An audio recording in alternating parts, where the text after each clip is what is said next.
Good morning Prayagraj.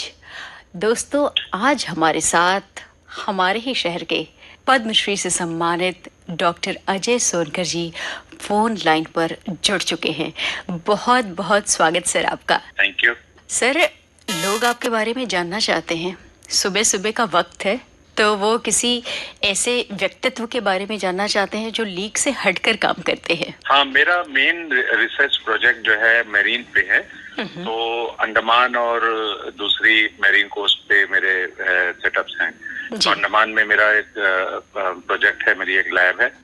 और प्रयागराज में मैं अभी आया हुआ हूँ। यहाँ पर मेरी टिश्यू कल्चर की लैब है जी, जिसमें सेल बायोलॉजी और टिश्यू कल्चर एक्टिविटीज में करता हूँ। कुछ एक्सपेरिमेंट्स मरीन के टिश्यूज और सेल्स को ला करके उसे कल्चर करके that study I do. Sir, हमारे ही शहर में बहुत सारे लोग डायबिटीज से या फिर ऑटो इम्यून डिसऑर्डर से वो पीड़ित हैं।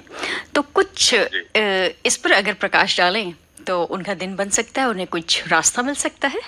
हाँ, देखिए, आपने जो कहा ऑटो इम्यून डिसऑर्डर और साथ में डायबिटीज कहा, दरअसल दोनों ही लगभग एक ही चीजें हैं। ये वास्तव में होता क्या है, ऑटो इम्यून डिसऑर्डर उसे कहते हैं जैसे हमारा जो डिफेंस मैकेनिज्म है, जो हमारे शरीर की रक्षा प्रणाली है, वो हमारे ही खिलाफ काम करने लगती है और हमारे जो स्वस्थ कोशिकाएं हैं, जो हेल्दी सेल्स हैं जी, उनको वो डैमेज करने लगती है।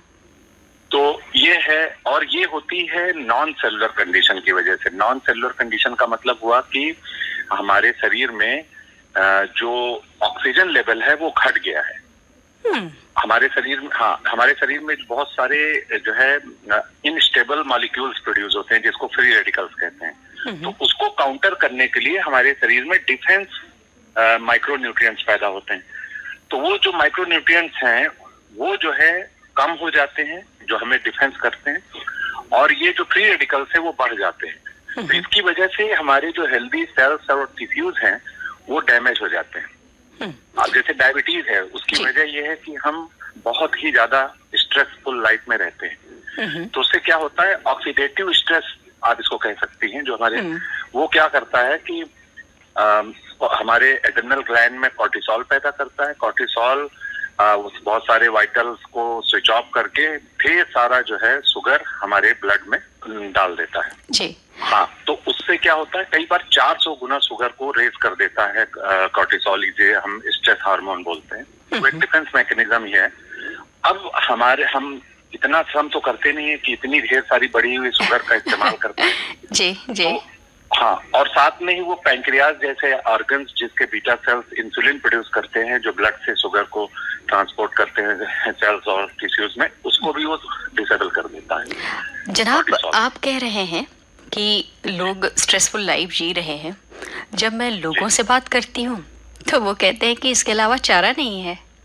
तो आप क्या कहेंगे? नहीं, ऐसा नहीं है। देखिए, ऐसा नहीं है। मैं आपको बताऊं, मैंने बहुत करीब से स्टडी किया। जब मैंने डीएनए कोड पर स्टडी करना शुरू किया तो बहुत ध्यान से देखा कि लाइफ में हम अनावश्यक चीजों से स्ट्रेसफुल रहते हैं, ऐसी चीजों पे जिसकी कोई वैल्यू नहीं है।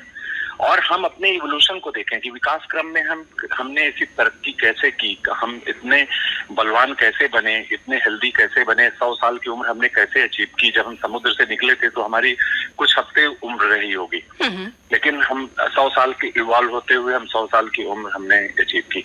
तो हम इवॉल्व हुए हैं आपसी प्रेम की वजह से। आपस में जो बॉन्डिंग थी, हम ग्रुप में रहने वाले, झुंड में रहने वाले जीव हैं। एक दूसरे से प्यार और एक दूसरे का जो विश्वास है वो हमारे अंदर एक सिक्योरिटी की फीलिंग पैदा करता है और हमें स्ट्रेस फ्री करता है। आप जैसे किसी पे ट्रस्ट करते हैं तो अगर कोई प्रॉब्लम हुई तो आपके अंदर एक कॉन्फिडेंस आता है कि ये प्रॉब्लम सॉल्व हो जाएगी। आपके ट्रस्ट की वजह से लोगों के प्रति, जो आपके साथ लोग हैं, जिन पर आप विश्वास करते हैं, जिन्हें आप प्रेम करते हैं, जो आपको प्रेम करते हैं जी। हम आज वही इस भौतिक युग में उसी चीज को लूज कर रहे हैं। आज हम जो है चीजों से प्यार करते हैं, जबकि चीजें होती हैं इस्तेमाल करने के लिए, उस जो है, और रिश्ते होते हैं प्यार करने के लिए। यानी रिश्तों का हम इस्तेमाल करते हैं और चीजों से प्रेम करने के उल्टा हो गया है। तो अब उसकी वजह से क्या है कि हमारे अंदर बहुत ही इनसिक्योरिटी, हम बहुत डरे हुए हैं फ्यूचर की संभावनाओं को लेकर। कल तो उसके लिए हम बहुत सारी चीजें अपने आसपास इकट्ठा करते हैं जिसका कोई मतलब नहीं है और हम स्ट्रेसफुल रहते हैं। आप जब प्रेम में होते हैं खुश होते हैं, आप किसी को प्रेम करते हैं तो आपने सुना होगा ऑक्सीटोसिन प्रोड्यूस होता है। जब हाँ, एक माँ अपने बेटे को प्यार करती है तो बेटे के और माँ के दोनों, या कोई भी तरह का प्रेम हो आपस में, सचो निस्वार्थ प्रेम में एक ऑक्सीटोसिन पैदा होता है हमारे यहाँ, एक हार्मोन है जो हमको बहुत खुशहाल बना देता है, स्ट्रेस फ्री कर देता है, और बहुत सारी ऑक्सीडेंट्स, एंटीऑक्सीडेंट्स जो है हमारे शरीर में बनती हैं। बहुत सारे माइक्रोन्यूट्रिएंट्स, डिफेंस एंटीऑक्सीडेंट कह सकते हैं, वो हमारे शरीर में प्रोड्यूस करती है, जो हमें बहुत मजबूत बना देती है। हमारा डिफेंस मैकेनिज्म बहुत मजबूत हो जाता है प्रेम के कारण। डॉक्टर साहब बातें और भी हैं, दिलो दिमाग में बड़े सारे क्वेश्चंस तैर रहे हैं, आपसे पूछेंगे।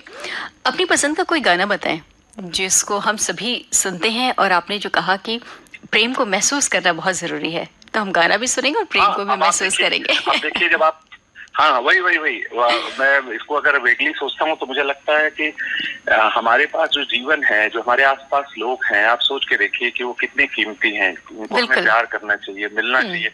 ये पता नहीं कब किसका साथ छूट जाए। हाँ। मुझे गाना वेगली याद आता है, गा लो मुस्कुरा लो महफिलें सजा लो, ना जाने कब कोई साथी छूट जाए। पक्का सुनते हैं सर। मुस्कुरा लो,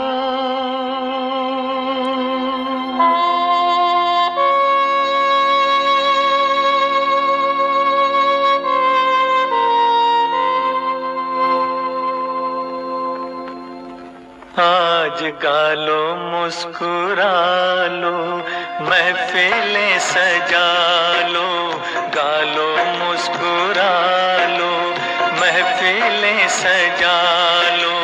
क्या जाने कल कोई साथी छूट जाए, जीवन की डोर बड़ी कमजोर, जीवन की डोर बड़ी कमजोर। किसको खबर है कहाँ टूट जाए, गा लो मुस्कुरा लो महफिलें सजा लो।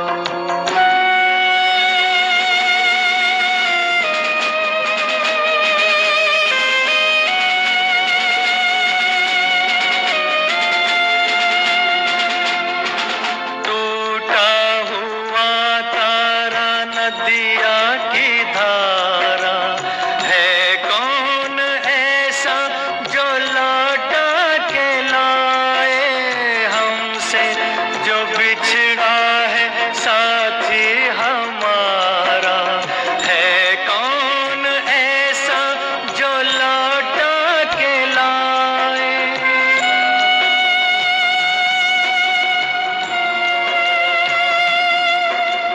अब ये नजर रास्ते से हटा लो, गा लो गाना सर जो आपने सुनवाया हमारे श्रोताओं को, वो बहुत ही मीठा और मीनिंगफुल था। डॉक्टर साहब, कई लोगों से बात होती है जब मेरी, जिनको डायबिटीज़ है या ऑटो इम्यून डिसऑर्डर है, कई तरह के डिसऑर्डर्स ऑटो इम्यून होने के कारण हो रहे हैं उन्हें, तो वो ये मान बैठे हैं कि ये कभी ठीक नहीं होगा, हमेशा दवाएं खानी पड़ेगी और वो दुखी ही रहेंगे। तो ऐसे लोगों से आप क्या कहेंगे? हमें ये समझना होगा कि ये सारी बीमारी कॉज करने वाली जो फैक्टर्स हैं वो क्या है। वो हमारे जो आसपास की, जो हमने इपिजेनेटिक्स क्रिएट की हुई है, जो लाइफस्टाइल क्रिएट की हुई है आजकल, आज की जो जिस तरह के वातावरण में जी रहे हैं जी, बस सिर्फ उसी को अगर हम हेल्दी कर दें तो हमें कोई बीमारी होगी ही नहीं, दवा खाना और उसको क्योर करने की बात ही नहीं आने वाली। आप भूल जाएंगे कि ऐसी कोई डिसीज होती भी है। इसका क्योंकि मतलब शरीर इतना सक्षम है, हाँ, लाखों साल में वो इवॉल्व हुआ है, वो हर तरह के उसके अंदर डिफेंस मैकेनिज्म मौजूद है। अब हमने उसको इतना कंफ्यूज कर रखा है शरीर को, हाँ इतना कंफ्यूज कर रखा है कि हमारा डिफेंस मैकेनिज्म ही हमारे ऊपर हमला कर दे रहा है। ये डॉक्टर साहब, जैसे आप समझिए कि आर्मी ने पुलिस पे हमला कर दिया, पुलिस ने जो है नेवी पे हमला कर दिया, मतलब आप हमारे सारे डिफेंस ग्रुप्स हैं जो है देश की, वो एक दूसरे के ऊपर हमला कर। डॉक्टर साहब, ये जो कंफ्यूजन वाली बात कर रहे हैं आप, ये कंफ्यूजन क्लैरिटी में कैसे बदलेगा आखिर? नहीं, हमें समझना होगा कि वास्तव में हम किस तरीके से विकास क्रम में बढ़े हैं और हमारा मेजर थ्रस्ट क्या है, हमें क्या चाहिए। हमें प्रेम की जरूरत है। क्या चीज हमें गर्त की ओर ले जा रहा है, वो है अनावश्यक भौतिकता, जो जिसकी वजह से हम अपनों से दूर हो रहे हैं, प्रेम से दूर हो रहे हैं, इससे अशांत हो रहे हैं हम। और क्या है जो हमें शांत करता है, खुश रखता है, प्रेममय करता है, वो चीज हमें समझना होगा वैज्ञानिक आधार के साथ। वास्तविकता ये अज्ञानता के कारण हम उस तरफ भाग रहे हैं, सोचते हैं हमें ये मिल जाएगा तो हम खुश हो जाएंगे, लेकिन ये साबित हो चुका है कि जो भौतिक गेन है, जो जो पाना चाहते हैं, उससे हमें सिर्फ और सिर्फ स्ट्रेस मिलता है, जो हमारे शरीर में नॉन सेलुलर कंडीशन पैदा होता है, जिससे डायबिटीज और कैंसर जैसी बीमारी जो है को हम इनवाइट कर ले रहे हैं। हाँ डॉक्टर साहब, हमारे देश में ये जो 60% लोग ऑटो इम्यून डिसऑर्डर के कारण पीड़ित हैं तरह तरह की बीमारियों से, वो ठीक हो सकते हैं? बिल्कुल। आप ये खुद सोचिए ना कि कोई कहे कि मैं पानी में डूब रहा हूँ, मैं सांस नहीं ले पा रहा हूँ, हाँ। तो आप उसे कहेंगे ना पानी से बाहर निकल आओ, तो उसी में रहोगे और दवा खाते रहोगे और जो है वो किसी तरह से निकल के झटके ऊपर आके सांस लोगे, फिर पानी के नीचे चले जाओगे। दवा खाना ऐसा ही है, आप उस कंडीशन से बाहर आ जाओ। डॉक्टर साहब, वक्त हो गया है एक म्यूजिकल ब्रेक का। दूसरा गाना बताएं, एक और कंफर्ट जोन की बात करेंगे। मैं जो है अटैचमेंट्स के लिए जिससे जो फील करता हूँ, जैसे कभी मैं अपनों से दूर होता हूँ, काम की वजह से इधर उधर बहुत दूर होता हूँ, तो एक जिनसे मैं प्यार करता हूँ, जो मुझे प्यार करते हैं, उनको मैं याद करता हूँ, तो उसमें कुछ गाना वेगली याद आता है, जब आती होगी मेरी, तो मुझे वही एनर्जी देता है, वही खुशियां देता है। मैं इमेजिनेशन में चला जाता हूँ, जब हम साथ होते हैं तो कैसा होता है। तो ये गाना सुना होगा आपने, जब आती होगी याद मेरी। बिल्कुल सुनते हैं। जब आती होगी याद मेरी, जब आती होगी याद मेरी, तेरा दिल तो मचलता होगा, जब आती होगी याद मेरी, तेरा दिल तो मचलता होगा। तू भी तो मुझे मिलने को, तू भी तो मुझे मिलने को, दिन रात तड़पता होगा, जब आती होगी याद मेरी, हाय जब आती होगी याद मेरी।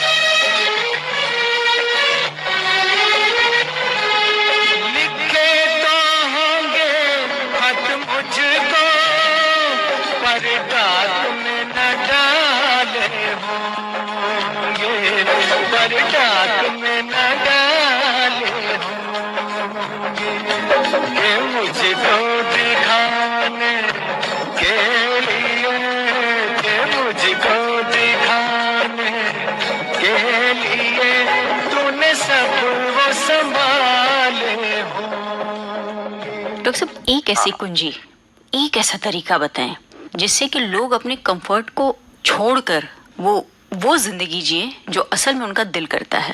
अब देखिए, जल जीवन है, लेकिन आप कितना पानी पीते हैं? आप पानी में छलांग लगा देंगे तो डूब के मर जाएंगे, तो वही स्थिति। क्या बात है डॉक्टर साहब।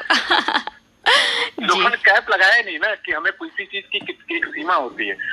जल जीवन जरूर है, लेकिन अब आप सोचिए उसी में हम पानी में जाकर के डुबकी लगा दें कि पूरा जीवन खुद ही ले ले, दूसरों को ना लेने दे। वही यही तो लोग जो ये सोचते ही नहीं है कि मुझे कितनी जरूरत है, वो ये सोचते हैं कि कितना अधिक से अधिक मैं ले सकता हूँ, कितना अधिक से अधिक मैं ग्रैब कर सकता हूँ, छीन सकता हूँ, चुरा सकता हूँ। तो उसमें ये सारी बुराई के रास्ते सामने आ जाते हैं कि ऐसा करें तो और ज्यादा मिल जाएगा। जी डॉक्टर साहब, वक्त गुड मॉर्निंग प्रयागराज में बस अब ये कह रहा है कि आज के लिए इतना ही। अभी आप सुन रहे थे कार्यक्रम गुड मॉर्निंग प्रयागराज। आज का ये कार्यक्रम आपके बीच प्रस्तुत किया नेहा गुप्ता ने। आकाशवाणी का ये प्रयागराज केंद्र है। नमस्कार, मैं अनुष्का शर्मा बोल रही हूँ। जब